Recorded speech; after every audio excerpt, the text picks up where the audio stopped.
Anong klaseng insurance yan? Sobra-sobra naman po ang pondo. 500 billion ang reserve fund. Naloko na, nagastos na yung pera sa ibang project. Pwede pa bang maibalik yun? Promise pa siya, cross my heart pa siya doon sa hearing. Tinanong ko nga si Mr. Ledesma, dumaan ka ba sa pagiging mahirap? Hindi po. Hindi niya po naranasan ng dumaan sa pagiging mahirap. Katanggap na may pondong natutulog lang po na hindi nagagamit para matulungan po ang bawat Pilipinong miyembro naman po ng PhilHealth. Dahil lahat po tayo, lahat ng Pilipino ay miyembro po ng... Napakahirap pong maging mahirap, mga kababayan ko. Naloko na, nagastos na yung pera sa ibang project. Pwede pa bang maibalik yun? Naintindihan ko po ang trabaho ng ating economic managers na maghanap ng pondo. Panahon nga po ng COVID, naghahanap po ng pondo ang economic managers. Ngayon naman po, naghanap po ng pondo ang economic managers. Pero bakit po ang PhilHealth ang kinuhaan nyo? Marami naman pong ahensya dyan na may sobrang pondo at hindi magastos ang budget. Bakit kailangan unahin ang health na alam naman natin na maraming pasyente pa ang kailangan ng tulong at malaki pa rin po ang kanilang out of pocket nila? Alam naman natin na the full implementation of the UHC is still very, very far from reality. Mr. President, gaya ng sinabi ko nung hearing, legally, baka meron silang magandang palusot. But morally for me, this is unacceptable. Ang pondo po para sa kalusugan ay dapat po para sa kalusugan lamang. Kaya nga po binuhusan ng pondo ang PhilHealth para maimplementa nito ang programa na ayon sa UHC. Ang tanong ngayon ng ating mga kababayan, bakit bilyon-bilyon ang nakatenggang pondo ng PhilHealth kung marami pa rin mga pasyente ang naghihingalo at walang pambayad sa ospital? Bakit marami pa rin na hindi takot magpakonsulta, takot magpa-ospital o magpatingin sa doktor? Bakit kulang po ang mga benefit packages ng PhilHealth at may out of pocket at dumukot pa rin po sa sariling bulsa ang mga pasyente? Alam ko, alam nyo yan. Pag na-admit po kayo ngayon, bubunot pa kayong iba, nagsasangla ng bahay, binibenta yung karabaw, sinasangla yung refrigerator. Bakit may mga ospital pa rin po ang hindi nababayaran ng PhilHealth? Bakit may mga pulisiya ang PhilHealth na masyadong restrictive kaya hindi magamit ang mga benepisyo? Sa totoo lang po, maraming pasyente pa rin po ang hindi malaman kung saan sila maghahagilap ng pera sa pangpapa-hospital at pangbili ng gamot. Sa pag-iikot ko po sa buong bansa, laging may pasyenteng naghihingi ng tulong sa inyo, sa atin dito. Sa ating mga opisina, gabundok po ang request ng medical assistance. Napakahirap pong maging mahirap, mga kababayan ko. Naalala ko po, sa karanasan ko po sa isang pasyente sa Lanao del Norte, pinili na lang niyang ipatanggal ang oxygen dahil wala na siyang pangbayad. Marami raw pong kasong ganito, ang tawag po nito, Home Against Medical Advice o HAMA. Pero ngayon, sasabihin na dahil sobra-sobra naman ang pera ng PhilHealth, itatransfer na lang po sa National Treasury at gagamitin po sa ibang mga proyekto. Meron nga pong nai-report na buntis sa Cebu na tumangging magpadala sa ospital. At pinili na lang mga anak sa kalsada dahil walang perang pambayad. Namatay po ang ginang at ang kanyang sanggol. Ayan po, nasa video. Sa gilid na ng kalsada sa Cebu City, naabutan kamakailan ng panganganak ang babaeng ito. Ayon sa mga saksi, kahit may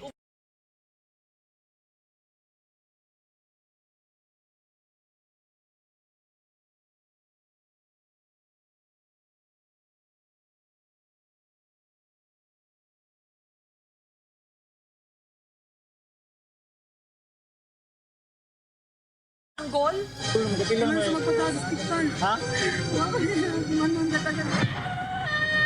samantala, balikan natin ang babae sa Cebu na tumangging magpadala sa ospital at piniling manganak sa gilid na lang ng kalsada dahil sa wala siyang perang pampa-ospital. Naaniabot din nga nurse. May mga rumisponde naman daw na medical workers at volunteers pero tumanggi pa rin ang babae. Ang ginang na piniling manganak sa kalsada at ang iniluwal niyang sanggol, parehong namatay.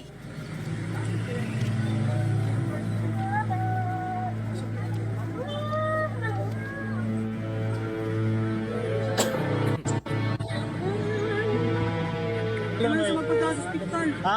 Nano mga ano? Anong ulo kita? Tapi ka naman, matok ko rin diyo. Wala na, manon katagal. Nakakalungkot, nakakadurog ng puso. Kawawa naman yung ating mga kababayan. Hirap talagang maging mahirap. Mr. President, ika nga, anin mo pa ang damo kung patay na po ang kabayo.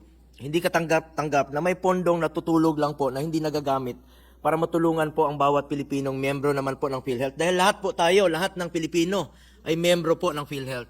Sa bawat pasyente hindi tayo natutulungan, hindi nyo natutulungan ng PhilHealth, maaring buhay po ang kapalit dyan. Nagtsatsaga pa lang po ang ating mga kababayan sa hindi gaano kalakihang benepisyo dahil akala nila walang pera po ang PhilHealth. Kaya ang iba po umaasa sa mga medical assistance sa iba't ibang ahensya ng gobyerno. Tapos malalaman natin na may sobrang pondo pa pala. It is for these compelling reasons, Mr. President, that I call upon PhilHealth to do its promises during the committee hearing po sa Committee on Health. Nangako po sila. First, alala ko lang po sa PhilHealth, increase your case rates. During the hearing, it was reported that PhilHealth has around 9,000 case rates. Ito po yung coverage nila sa isang sakit o procedure. PhilHealth President said that they already increased rates covered by 30% last February. And they plan to further increase it 30% before the year ends. We will hold PhilHealth to that commitment. But the question still lies, sapat ba itong 60% increase para mahabol ang kakulangan ng PhilHealth? As reported in the hearing, PhilHealth was not able to enhance its benefits for 12 years. Kaya bakit kahit magtaas tayo ng 60%, baka naman napakaliit pa rin po ng PhilHealth benefit kumpara po sa actual cost ng treatment sa ngayon. Ang mahal talagang magpa-hospital ngayon. Baka ang mangyayari, pangpalubag-loob lang po ito. Based on Philippine Statistics Authority report covering January to November 2023, the top cause of death in the country was heart disease and coronary artery disease. According to PhilHealth, angioplasty, which is a curative treatment for cardiovascular disease, only has a case rate of 30,000 to 39,000, while the actual cost of treatment, Mr. President, is 300,000. Kulang na kulang talaga. Mr. President, may nakarating po na impormasyon sa akin na mismong empleyado ng PhilHealth sa Visayas po. Umabot po ang bill niya ng 800,000, pero 30,000 lang po ang kinover po ng PhilHealth. Ang mismong ahensya na nagpapasahod sa kanya, yun lang po ang kinover. Sa totoo lang po, tingnan nyo na mabuti ito, silipin nyo po na mabuti ito, sa execom ng PhilHealth, sa leadership po ng PhilHealth, sa board of directors ng PhilHealth, at sana po ay magkaroon ng restructuring o position sa PhilHealth dahil marami pa rin pong mga casuals at job orders kahit mahigit 20 years nang nagtatrabaho sa PhilHealth ay hindi pa po nagiging permanente. Sa puntong ito, gusto ko rin pong ipakilala sa inyo si Sir Walter. Sa loob po ng 1.5 dekada, inalay niya po ang kanyang oras, pagod at kalusugan sa serbisyo publiko at naging provincial health officer po sa lugar na itinuring na hometown ng kasamahan nating si Senator Robin Hood Padilla. Ayon po sa kanyang kapatid na si Governor Dong Padilla, si Sir Walter, one of the most active personnel promoting UHC in Camarines Norte.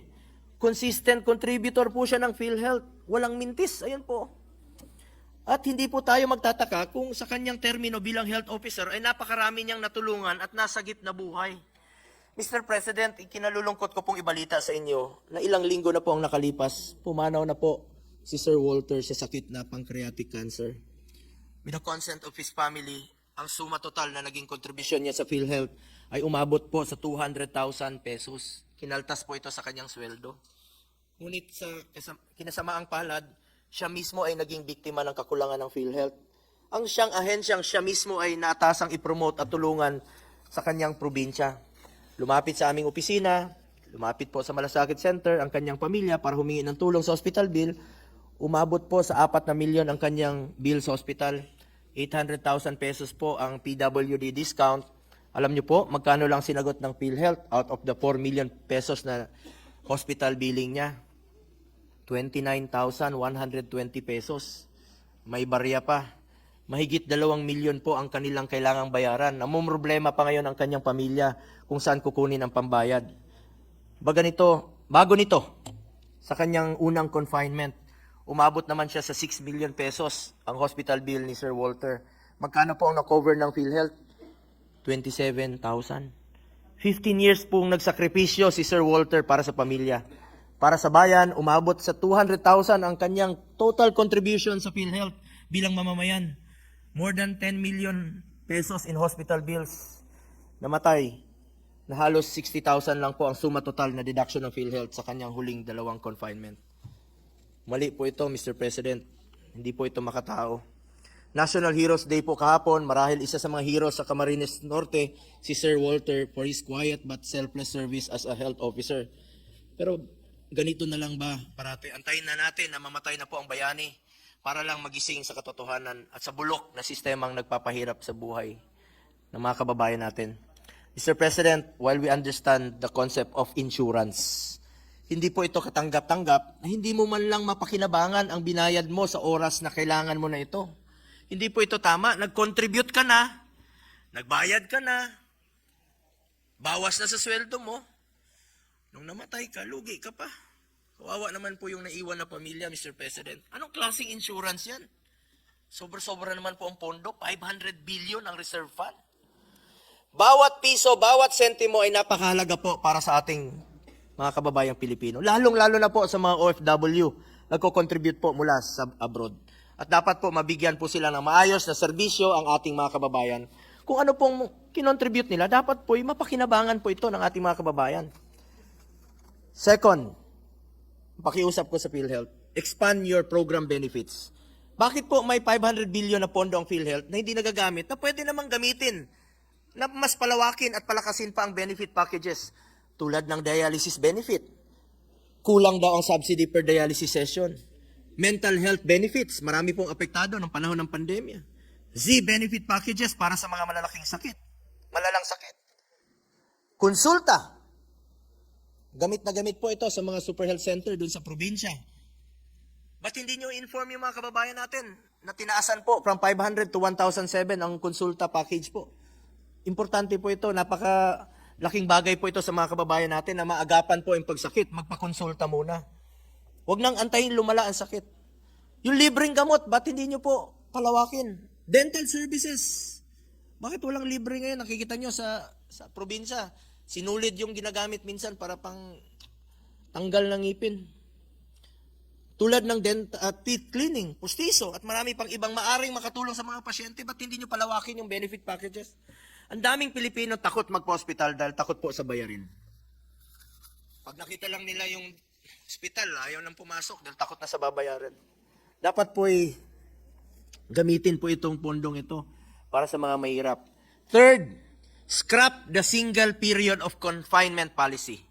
I have raised this during the last hearing and I want to reiterate that this policy is unfair and illogical given the financial standing of PhilHealth. Ito pong single period of confinement means that admissions and readmissions due to the same illness and or procedure within a specific period shall only be compensated once. Halimbawa po, may buntis, maselan ang pagbubuntis. Nag-bleeding siya. Ngayon, na-admit siya. After 2 weeks, maselan pa rin po ang kanyang pagbubuntis. Bawal na pong i-cover ng PhilHealth. Diarrhea, pasintabi po sa kumakain. Tulad natin, kahit saan lang tayo kumakain, sa street foods, kumakain na kang kwek-kwek, kahit saan. Pagka nagka-diarrhea ka ngayon, after 2 weeks, nagka-diarrhea ka, bawal na pong i-cover muli. Pneumonia, bawal na muli. Antay ka pa ng 90 days, maturuan mo ba yon? Karapatan po ng bawat Pilipino. Ba't ayaw nyo ipagamit ang pondo ng PhilHealth? In the last hearing, PhilHealth President admitted that there seems to be a flaw in the policy and that they are going to study immediately the possible removal of the single period of confinement policy. Patuloy po nating babantayan ang PhilHealth sa ipinangako nilang ito. At panay, promise pa siya, cross my heart pa siya doon sa hearing. At tinanong ko nga si Mr. Ledesma, dumaan ka ba sa pagiging mahirap? Hindi po. Hindi niya po naranasan ng dumaan sa pagiging mahirap. We should strongly urge PhilHealth to provide us a clear timeline for this policy review and the extended implementation of necessary changes to ensure that members can fully utilize their benefits without unreasonable restrictions. Pang-apat po, suspend the increase in premium rate contribution. Mr. President, 500 billion po ang reserve fund ng PhilHealth. Kung hindi po nila ito magamit, bakit pa natin sila pagbabayarin ang mga miyembro ng mas mataas na contribution? Again, during the hearing, PhilHealth President Ledesma committed that they will immediately recommend to President Marcos to bring down the premium rates. Babantayan po natin itong kanyang pinangako na irerekomenda niya po sa executive. Fifth, stop the transfer of PhilHealth funds. Hindi pa po na-implement ng buo at maayos ang Universal Healthcare Act. We are far from its full implementation. Marami pang programa ang pwedeng magawa ng PhilHealth. Dapat paglaanan po ito ng sapat na pondo, infrastructure, gamot, iba pa. Hindi dapat kuhanan ng pondo po ang PhilHealth na intended po para sa healthcare. Kaya nga po, PhilHealth, para sa health. Tandaan natin, kalusugan ay katumbas po ng buhay ng bawat Pilipino. For next year, PhilHealth is again asking for 74 billion as a subsidy. Subsidy po nila. However, Mr. President, if funds are not being used for its intended purpose, we will question during the budget deliberations the prudence of entrusting more funding to an agency which cannot effectively implement its programs. Bakit kayo bibigyan ng subsidy sa 2025 kung meron pa kayong reserve fund na 500 billion? Unfair naman po yun. Baka pwedeng gamitin na lang po ito sa ibang tulong pampagamot o serbisyong pangkalusugan para sa mga mahirap. Pag hindi nyo magamit yan, baka mawalis na naman yan ng Department of Finance. In closing, Mr. President, I urge this August Chamber to hold PhilHealth its commitments, and dami po nilang pinangako sa Pilipino, at bilang representante ng mamamayan, nararapat lang po na bantayan natin at siguraduhin na tuparin nila ang pangako nila sa ating mga kababayan. Bantayan din natin at siguraduhin na naimplementa ng maayos ang mga batas na ating ipinasa tulad ng Universal Healthcare Act.